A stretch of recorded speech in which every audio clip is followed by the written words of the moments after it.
नमस्कार।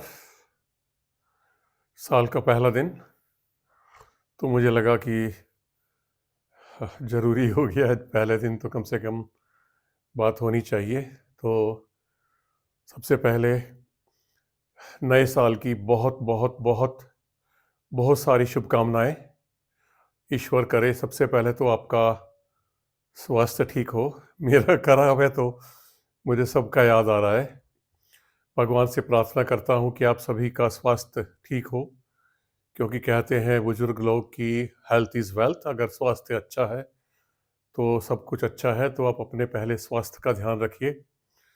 जब स्वस्थ होंगे आप तो आपका मस्तिष्क, आपका दिमाग, ब्रेन स्वस्थ होगा और आप डिसीज़न ले सकेंगे। तो ज़्यादा कुछ नहीं कोई चर्चा करूँगा मैं शेयर वगैरह की, क्योंकि बस उद्देश्य हैप्पी न्यू ईयर कहना था। और देख ही लिया होगा आपने पूरे साल भर का लेखा जोखा कि निफ्टी ने 8.75% के करीब रिटर्न दिया है। बैंकिंग इंडेक्स ने 6%, मिड कैप ने 23.4, स्मॉल कैप ने 23.6% का रिटर्न दिया है। तो यानी मिड कैप और स्मॉल कैप बाजी मार ले गए हैं।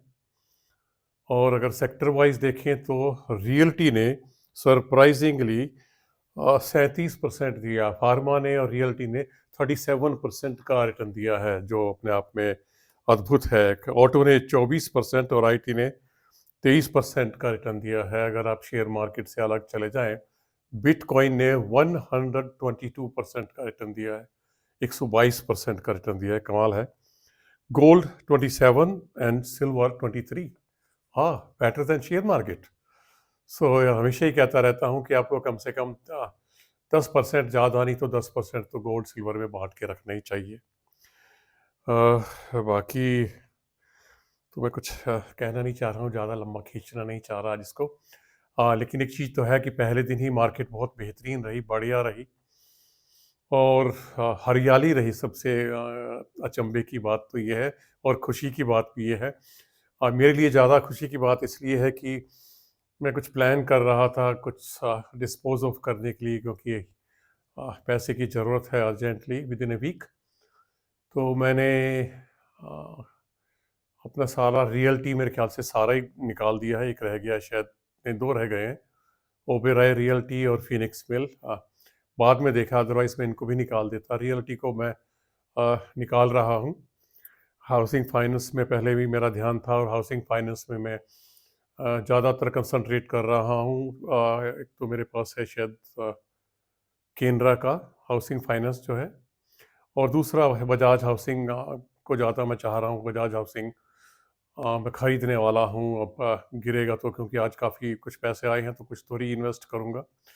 यूपीएल मैंने बेच दिया है, क्योंकि खिसक ही नहीं रहा था। और फिर भी मैंने थोड़ा बहुत प्रॉफिट 40-50 नहीं 70 रुपये पर शेयर के प्रॉफिट पे है बेच दिए हैं। अपनी सारी होल्डिंग यूपीएल की बेच दी और रियल्टी सारी सब सब लगभग बेच दी हैं। और कुछ एक दो और बेचे हैं, मुझे याद नहीं आ रहे हैं। तो मैंने काफ़ी पैसा आज इकट्ठा किया है जो कल तक अकाउंट में आएगा, तो शायद उसमें से कुछ री इन्वेस्ट करूँगा। स्पेशली मेरी बजाज हाउसिंग है। मैं बढ़ाना चाह रहा था जियो को, लेकिन वो फिर 300 से ऊपर आ गया। फिर इंतज़ार करूँगा। जियो, बजाज छोटे छोटे हैं लेकिन चलने वाले हैं, तो मैं इनमें थोड़ा सा ध्यान रखूँगा। बाकी समय समय पर बताता रहूँगा। होपफुली मैं शुक्रवार से शायद रेगुलर हो जाऊँगा। कल देखता हूँ, कल कैसी हालत होती है, कल कोशिश करता हूँ। अदरवाइज़ फ्राइडे से आई होप कि मैं वही रेगुलरली सोमवार, बुधवार और शुक्रवार को रिज्यूम करने की कोशिश करूँगा। बस आप निवेशित रहिए, खुशहाल रहिए, ध्यान रखिए, अपना भी रखिए, परिवार वालों का भी रखिए और छोटे-मोटे लालच में ना पड़ें। बस निवेशित रहिए, लेकिन रिस्क से थोड़ा-सा बचें। और आई विल प्रे कि आप नए साल में 20, 25, 30% ज़्यादा से ज़्यादा रिटर्न हो बना सकें। ट्रेडिंग से बचें। स्विंग ट्रेड, मोमेंटम ट्रेड अगर आप लेने की कुशलता आप में है, कौशल आप में है, तो उसमें कोई बुराई नहीं है, वो तो आप ले सकते हैं। अदरवाइज़ लॉन्ग टर्म के लिए प्लानिंग करें। और लॉन्ग टर्म से आप जानते हैं मैं टोटली एंटी हूँ। वो 20, 25, 30 साल की लॉन्ग टर्म मुझे भाती नहीं है और मेरा भरोसा भी नहीं है, क्योंकि जिस हिसाब से इंफॉर्मेशन टेक्नोलॉजी में एडवांसमेंट हो रही है, टेक्नोलॉजी में एडवांसमेंट हो रही है, कंपटीशन बढ़ रहा है, बड़ी-बड़ी कंपनियां कोप अप नहीं कर पा रही हैं टेक्नोलॉजिकल एडवांसमेंट से, और वो मॉडिफाई नहीं कर पा रही हैं ज़माने के हिसाब से। तो छोटी कंपनियों में ज़्यादा स्कोप बन रहा है, क्योंकि वो छोटा मार्केट कैप है, तो आराम से वो मॉडिफाई कर लेती हैं अपनी प्लानिंग को, इम्प्लीमेंटेशन को।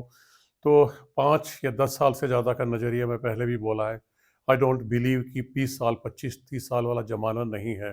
हर 5 साल के बाद देखिए, और उसके बाद बेशक आप कंटिन्यू कीजिए, चाहे 50 साल तक कीजिए, लेकिन हर 5 साल में एक बार ज़रूर पूरे के पूरे पोर्टफोलियो का अवलोकन आपको करना चाहिए।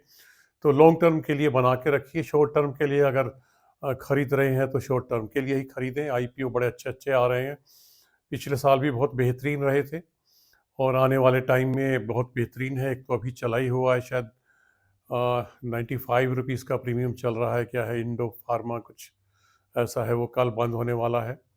बहुत बढ़िया मुझे कंपनी नहीं लग रही है, लेकिन लिस्टिंग गेन के लिए लगाने में कोई बुराई नहीं है।